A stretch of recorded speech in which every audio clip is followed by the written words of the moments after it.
There was a stark warning today to the tens of thousands of protesters on the streets of Hong Kong. Stay away from government buildings or there will be consequences. And the pro-democracy demonstrators had given Hong Kong's leader their own ultimatum: resign by Friday. Our chief political correspondent is in Hong Kong for us tonight. Tom? Donna, for more than a week, these protesters here in Hong Kong have captured the attention of the world in their call for democracy. And tonight they had set themselves a deadline that had the potential of either making or breaking their movement. Their demands were clear. C.Y. Leung, the Chinese appointee who runs Hong Kong, had to resign by midnight. Or else, said the protesters, things would get a whole lot worse.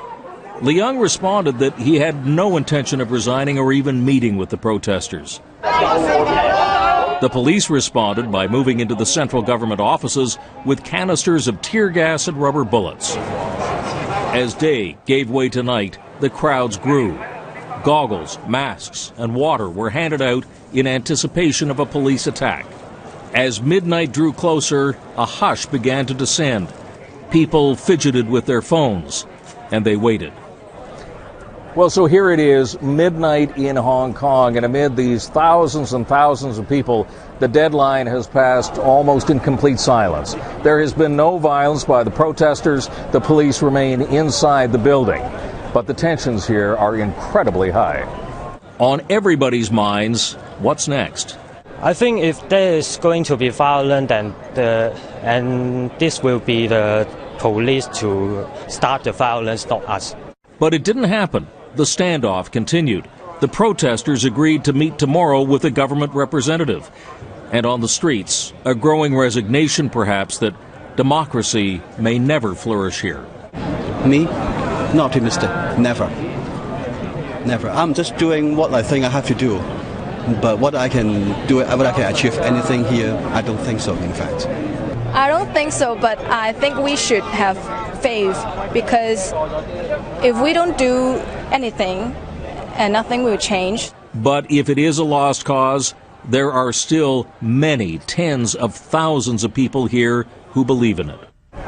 The real test of the pro-democracy movement in Hong Kong will come at first light in just a few hours from now. The holidays are over. Tomorrow is a working day. So how many protesters will show up here? Will the barricades still be up? Because that will answer the question not only of what happens to this movement, but perhaps what happens to Hong Kong for years to come. Donna? All right, Tom Clark, Hong Kong thank you. Chief Executive C.Y. Leung today rejected a demand from thousands of protesters that he step down by midnight. What he did instead was make a peace offering he hoped would cool the crisis. It didn't. CTV's Janice Mackey-Frere has more from Hong Kong. Protesters are defying orders to leave and now surround key government buildings. Some have threatened to storm them, triggering a heavier police presence with riot gear and pepper spray.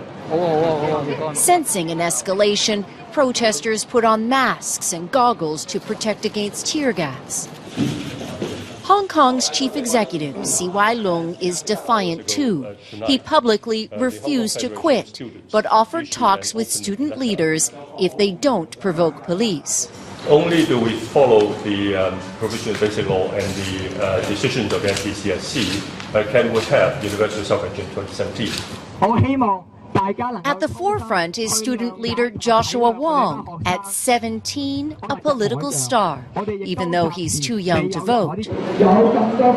In speeches to supporters, he has urged people to stay and that his group will help with legal advice if they're arrested.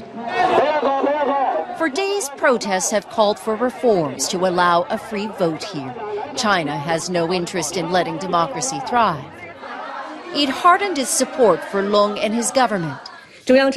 State media warned police action might be necessary to avoid chaos. That's a worry for Chloe Chung. I think if they repeat their violence again, the whole world will see it. Authorities say if barricades aren't crossed, then they won't act. So there's still a standoff here and no end in sight. Police and the government here insist protesters eventually have to leave. They call this a siege, say it's illegal, and warn police will not stand by and simply watch for much longer. Janice Mackey-Frere, CTV News, Hong Kong. Minutes before a protester deadline for him to step down today, Hong Kong's leader offered to enter talks with pro-democracy protesters. Activists have agreed, but they're also planning their next move under the shadow of China's dark history of crushing dissent. CBC's Andrew Lee has more. People here are on edge today.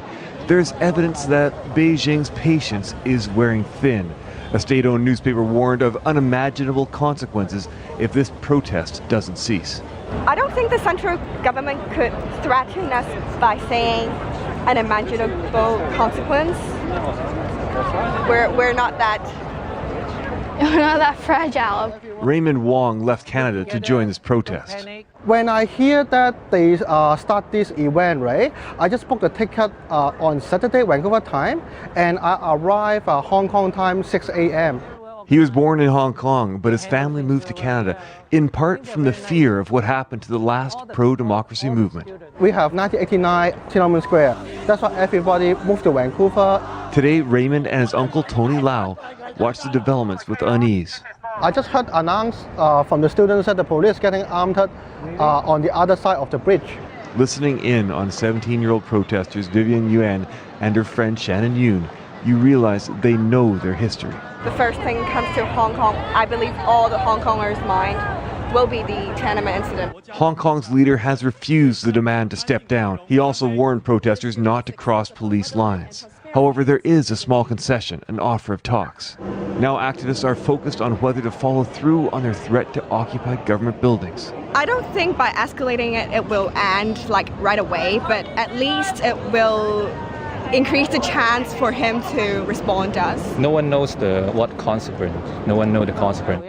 Raymond's uncle, Tony Lau, feels provoking the police may not be wise. I hope the students will stay calm and raise their hand up and don't do anything. I don't want them to be hurt. The stakes are high in this pro-democracy movement. Many feel that Beijing wouldn't dare make a move. History shows those who made that bet in the past lost that gamble. Andrew Lee, CBC News, Hong Kong.